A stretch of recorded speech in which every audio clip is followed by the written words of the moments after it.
Hi there, this is Betty the Doodle Groomer Chick and Mr. Chips here, and this video is going to be a quick guide how to remove mats the gentle way without having clippers on you. I have my little cheat sheet here, so if you see me taking a peek, that's the reason. And giving pets to my cat. So this video is inspired by one of my clients. Lara sent me an email that she picked Chachi up, her doodle girl, and oh boy, she had a big mat around her belly and tight mats around the chin after spending 6 weeks in a board and train facility. So she had long hair because she could not make an appointment with me because I was closed, because the city is not letting me work. So you know the drill with the COVID-19 situation, right? So she emailed me, and based on my experience with them, I know the dogs, both of her doggies, they are awesome, super well behaved, high energy level 1, but totally manageable. And I know she's very through with them, so I dare to make a video for her and for anyone else who cares to see how to resolve a similar situation in their case.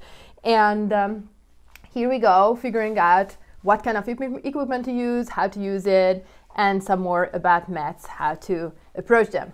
We're going to talk about mats, the structure of the mats, the location of the mat on the body and on the hair length, because it does matter how far the mat is from the skin. And we're going to talk about the size of the mat. Also, we'll cover the tool, what to use, how to use it and stuff, positioning the dog, how you can keep your doggy the most still without crazy restraints, so you're going to be able to do this procedure. We're going to talk about safety, how you can hold the dog and what to practice and how to determine whether your doggy is eligible or okay or ready to get this procedure done, and to make sure that you're going to stay safe. And we're going to talk about the method, the cutting method actually, how we're going to remove the mat and how we're going to loosen it up. And that's it. Part 1, the mat. Where is it located on the body? It's a huge deal. I suggest, since it's a quick guide and we are not covering every single step of removing mats the gentle and safe way, we need to make sure that you are using this method on the body parts where it's gonna be safe. Where is it safe? Anywhere where the skin is flat. So the neck area, not close to the ears. The neck area, the chest area, away from the armpits. And I would probably skip the legs as well, just because the doggies tend to wiggle the legs a little bit more. And I'm not sure about your experience with grooming. So it works perfectly on the neck area all around, and on the side, on the back, and on the belly in case it's not close to the hind legs or the front legs. How tight the mat is. Critical to know, because in case the mat, in case you try to pull the mat apart with your fingers and it's coming apart, then you're might gonna be able to just use a brush and brush it out, so you don't have to even worry about using shears for the procedure. In case it's hard to get them apart, then you need to listen on and stay tuned here, because you need bigger guns to make sure that those are out the gentle way. Because in case we just jump on a tight mat with a brush and we just pull and pull and pull, first thing, with really tight mats, the brush is not gonna do much except for pulling on the skin, which dog will hate, and they're gonna be not happy about it, and they're gonna move out of the way in case they can, or bite you or the equipment. So how we approach different type of mats is critical. We talked about how tight the mat is. So let's say the mat is tight enough that you're not gonna be able to brush it. So we proceed. How close it is to the skin.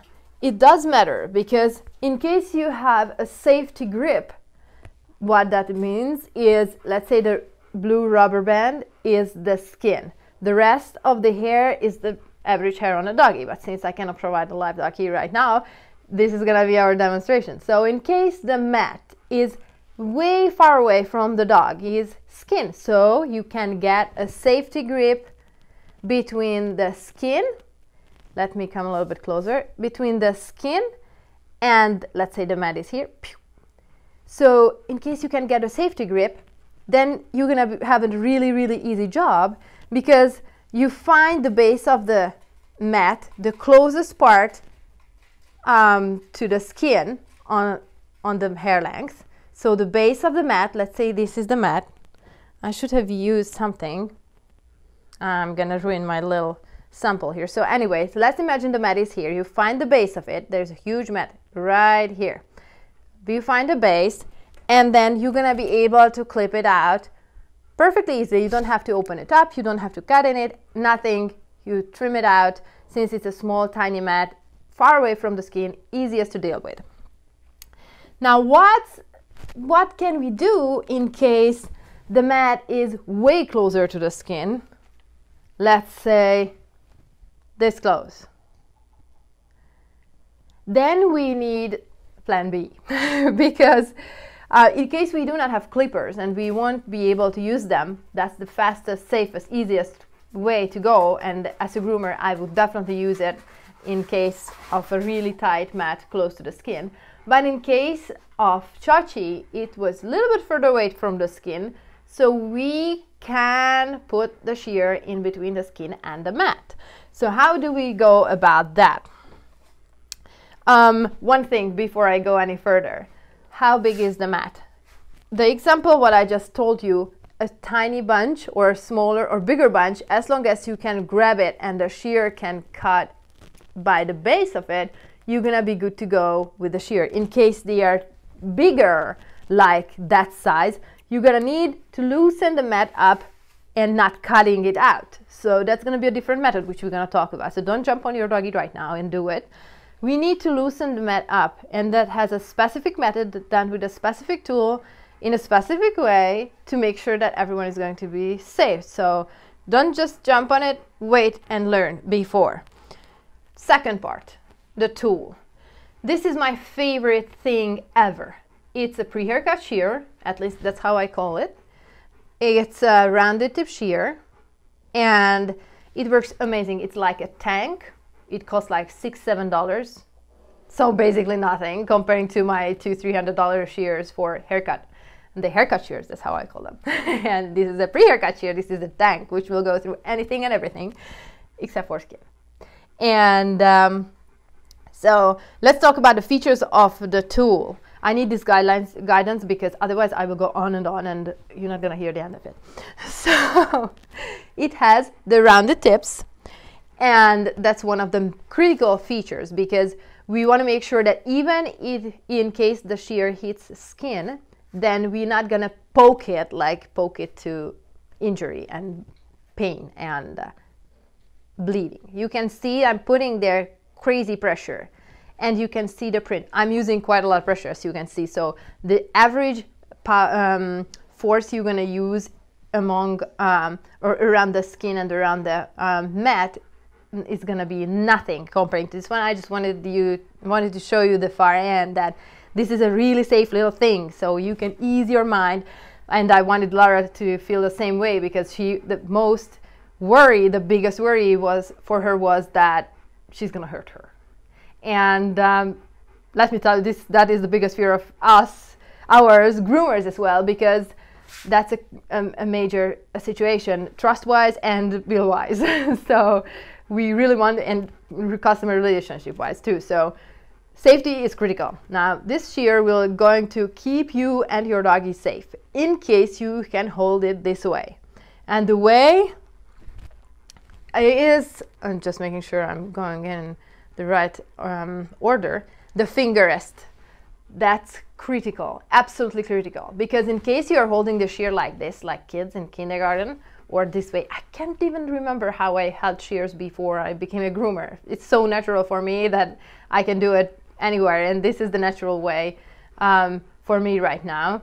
So you can, with this holding technique, you can keep the shear nice and firm, and it stays in one place. It's critical because we want to cut in with this positioning. We're gonna get into the details. So we don't want the shear to dance around and go crazy, because that's the case when injury can happen.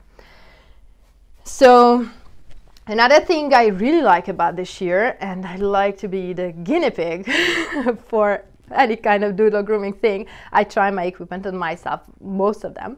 So The reason why I like this shear is because even if you hit skin and squeeze, it's gonna be safe unless you really try. Now, let's take a look.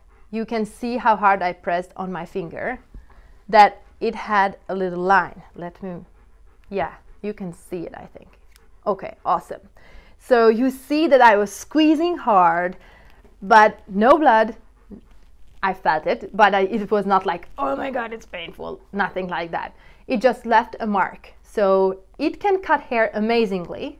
It's perfectly capable of cutting hair, mats, mud even. Sometimes the paws get really crazy. But it's gonna take real effort to trim or to cut skin, even if you are in a tricky location. So I wanted you to have the peace of mind that combining the right tool with the right method, those two things, on a still doggy, it's very, very, very unlikely that you're gonna hurt or you're gonna get injured or your doggy is going to get injured. I just wanted you to know that. Holding the tool, positioning the fingers, let's talk about this in detail. Pinky goes there, ring finger and middle finger, index finger on the top, bottom is the thumb. And you can get some fingerings in there if you want to make it really snug. I kind of like it this way because with all of these fingers on the shear, I can hold it in there way better. And since the thumb is not rotating like on my fancy shears for haircuts, I just like it better because I can work it in and out. So it's more comfortable for me, but whatever works for you. If you want to get some fingerings, you're more than welcome to. I want to suggest you to get comfortable handling the shear, to try the same things I did. Poke yourself. You need to feel the sensation, what you might cause to the doggy, and you need to feel the force you are using, so you're gonna be able to guide yourself better.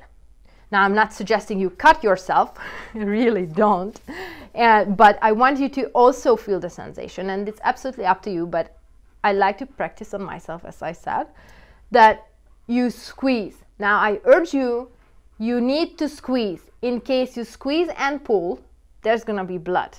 So, especially at the force I used here. So, you don't wanna pull, you just wanna squeeze. So, you're gonna get a sensation how it feels. And I like to practice on sensitive area as well, so I get an idea how it feels when I squeeze something I'm not supposed to. So whenever, I'm not gonna say this, it's an advanced stuff, so I'm not gonna say this on this quick guide. So you need to not just to see, but also to feel what you're working on. So I recommend you try this out and practice. I know it sounds crazy, you don't have to do it, but I think it's gonna be very, very beneficial for you to avoid injury in case you know the sensation of how it feels when you cut or work on skin. Another safety thing about the little shear, keep it closed. Major mistake from any beginner, whenever you're working with the shear, you need to keep it closed. You open it up only when you use it. You decide to work on this area and you are keeping it closed until you're there, and you're opening it up only as much as you want to work on. So if you want to cut like this much, you open it up like this much. In case you need to cut a little bigger, you open it up a little bigger. But you're not going to run around with the clipper or walk around with the clipper or just thinking like, what should I do? Typical beginner mistake. I did it several times. I just want you to get into the routine to make sure that you are keeping it closed. Regardless where you are at, you need to keep it closed. You can talk with it, you can move it, whatever you want, it has to be closed. You need to practice this because unless and then it's going to become a routine, so you don't have to think about it, it's going to come as second nature.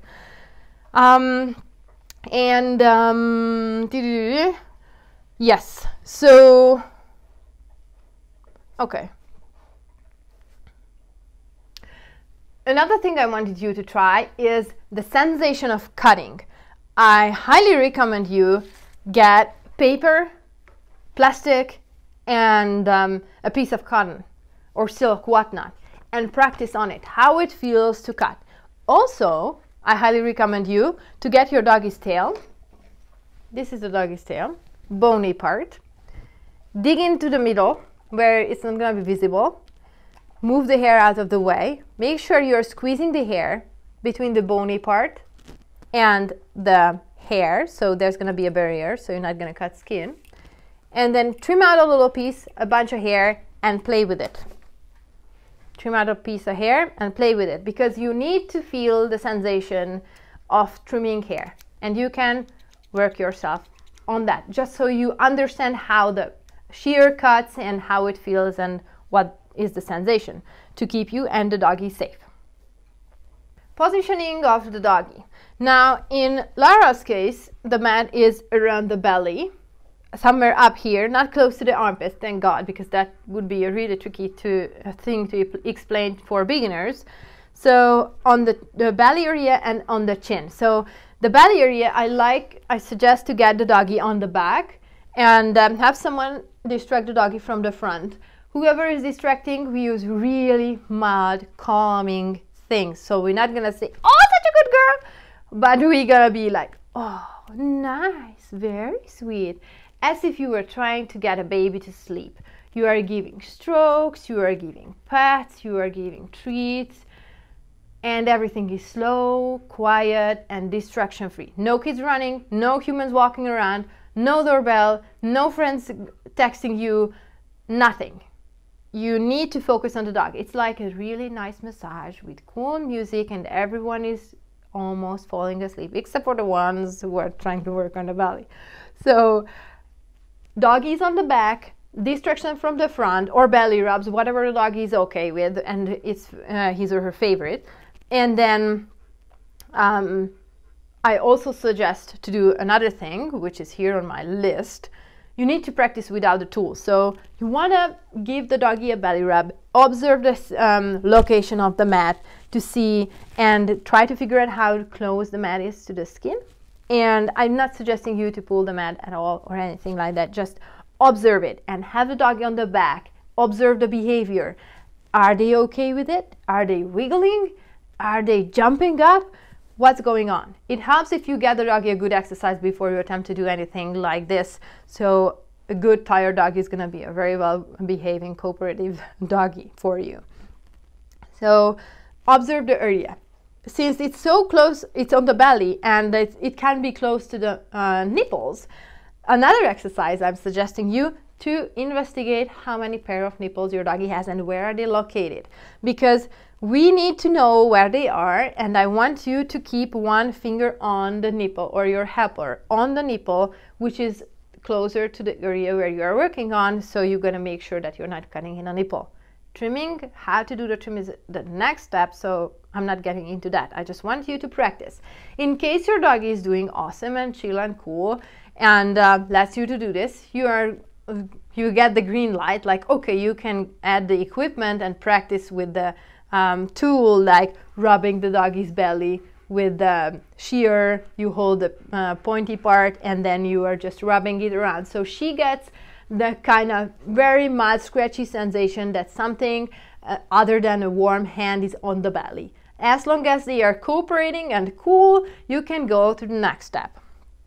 So we talked about that. Oh, and you need to search not just for nipples, but also for skin tags or tumors or lumps or bumps, whatever the doggy has. And side note, nipples are way larger in case the doggy is in heat or is lactating. So keep an eye out for those doggies. I know Chachi's spayed, so it's not an issue with her, but for others it might be. Positioning of the shear. Now, this is going to be the major part, how you keep the doggy safe from getting nick in the skin. The magic tool. And the major approach is going to be gliding the shear on the skin, having it angled this way on the skin. Now my hand is going to be the dog's skin, and we need to angle it this way. I'm showing you the yellow angle, because the yellow end, because it's going to be easier to see how I am angling the shear the right way. So we are gliding the let me grab the end better. We are gliding the shear on the skin this way. It doesn't matter whether you are approaching the doggy's belly from the hind legs or from the front legs. Let me show it to you from the hind legs or from the front legs or diagonal. As long as you are not too close to the legs, you are fine. And from the other side, it doesn't matter. The main thing is the outer edge has to rest on the skin. Critical, because in case it's less than that, you risk cutting in the skin, especially in case the nipple is around popping up and you do with this angle, then you might gonna go on the edge of the nipple or cut part of it off. We really don't want that. So you keep your finger on the nipple around the mat area and you hold the shear like 90 degrees comparing to the skin. You're not gonna do 45, you're not gonna do 60, you're gonna do 90 at all times. And you have to practice that on your own hand to make sure that it's gonna be 90 degrees, not more, not less, because that's the key to keep the doggy safe. Logically, rounded tips, running, gliding, sliding the outer dull edge of the shear on the doggy skin, keeping it 90 degrees. There is, on a still dog, chance of cutting in the skin is 0 unless you are poking the dog like crazy with an open shear, which we are not gonna do. So the chance of injury is really, really slim unless you screw up something. And most likely the angle. So if you keep that angle, you're gonna be good to go. We talked about that one. Perfect. Locating the nipples and keep a finger on them. We covered that one. And I highly recommend you to make an action plan. So figure out how you're gonna position the doggy. In case your doggy has a mat on the side, you can do that having the doggy on his or her side. And figure out who is gonna sit where and how you're gonna distract the doggy and keep the doggy comfortable so you're gonna be able to do the procedure. You're gonna need awesome lighting. It's not on my nose, but it just popped my mind. You're gonna need lighting. So if you need a headlamp, put it on and use it. If you have movable portable lamps like I do, like that one, then you can have that close by or sit under lamp or fixture, whatever you have at home. Light is critical. The method, how do we remove the mat, the bunch? We're gonna cut into the mat and we're not gonna cut the mat out. Critical differentiation, because when we cut mats out, in case they are close to the skin, then we're not gonna be able to do that unless we hold the shear parallel to the skin, which is extremely prone to injury, as you can imagine. This is the method we talked about, dull edge on. We're gonna cut into the mat. We're gonna cut into the mat. And how do we do that? Whoops, low battery, but it's gonna last 10% more. Great. So we're gonna cut into the mat and we're gonna loosen it up. So it's a really tight one, I can get it apart. So this is the mat and we're gonna put the shear around and open it up and we're gonna cut. Let me show you now from another angle. We're gonna glide the shear on the hair, on the skin in the bunch of mat and we're gonna cut. Expect a little bit of resistance from the mat when you are squeezing the shear together. And you can do several cuts. And whenever you did the cut, you can put down the shear and see what you're experiencing there. Most of the time, whenever we cut in the mat, it loosens up enough that you might gonna be able to brush it out or brush it apart, losing 70, 80, 90% of the hair there, but still getting rid of it the safe way. Another way to go about it, in case it's still really tight, is to cut across the whole thing. And you do the same method, like you feed it through the mat. Critical, whenever you are feeding the shear in somewhere, it needs to glide. You are not supposed to, you must not, shall I say, you must not push it in, because in case you are pushing, the skin can curl up and you can hit stuff with that, with the shear, so you can cut in the skin. So as long as it's gliding on the skin gently, even more gently, I should change gear in my mind.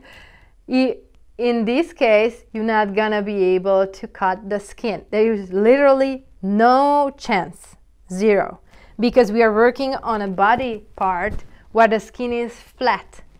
In case it were the armpit or the thigh belly flap right here, no way this method will work. That's why I said sides, back, neck area, I mean more like the chest area and then the neck area, not close to the head. We are working away from the head and the ears everywhere, not on the legs. Easy on these areas where the skin is flat, so there is no way you're gonna bump into any kind of folds or anything. Let's see. So once we have this big mat and it's not coming apart, even when we trim on the edges, we can do the thing and cut through it. And in case you're holding the doll end on the skin is flat, the doggy is still, and you hold this 90-degree angle, you're not gonna cut skin, so you can cut through like that. And then the mat will open up and you doing 2-3 cuts of this, or if in case more you need more, you feel free to, and then you try to pull the mat apart, it's gonna work way better because the whole thing loosens up and parts of it will come off. You can get onto it with a brush, whatnot.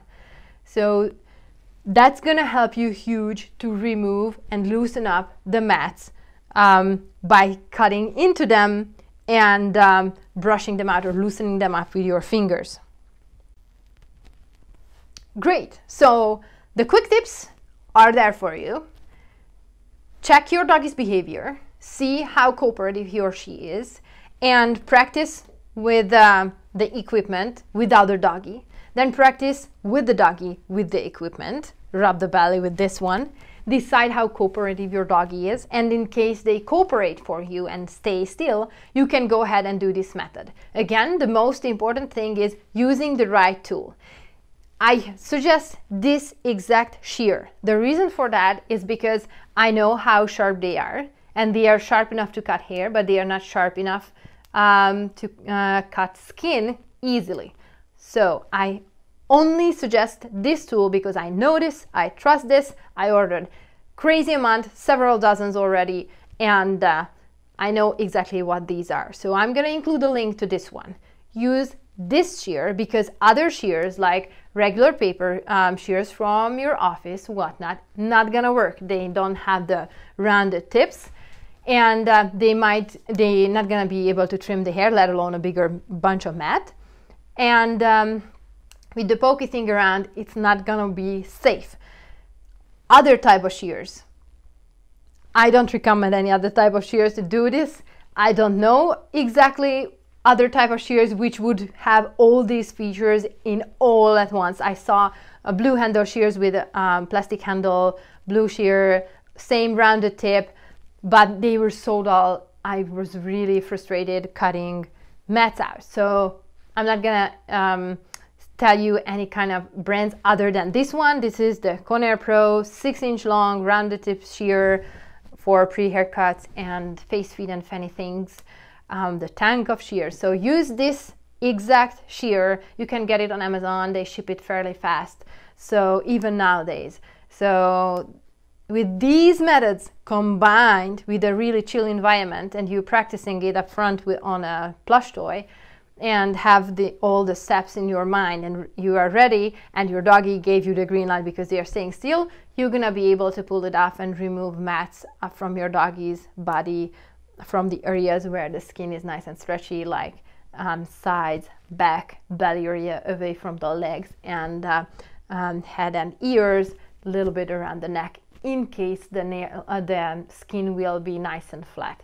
So keep an eye out for doggies who have a really loose skin around their neck. It's trickier in that case. This tutorial is not going to be enough for that, nor will work on just itself, nor will work on the face area. I use the same method on other body parts with the same shear in case the parents really want to keep the doggy's coat and I need to remove the mats and keep even 20% of the hair, whatever is left, on the mat, and the dog is cooperating. So, but those other areas need special attention because they are way more sensitive. They need a totally different approach for safety, how you keep the doggy still for that, and how you angle the shear, how you keep the skin nice and flat, how to keep body parts away like the ears, how you keep the eyelashes safe and stuff like that. So those are way more tricky.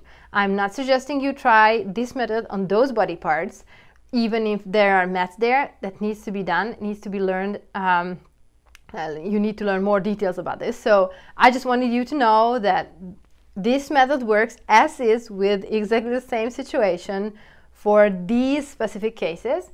And I wish you luck. If you have any questions, feel free to let me know. Comment below, and I'm excited to see you in the next video. Belly rubs your doodle. Bye!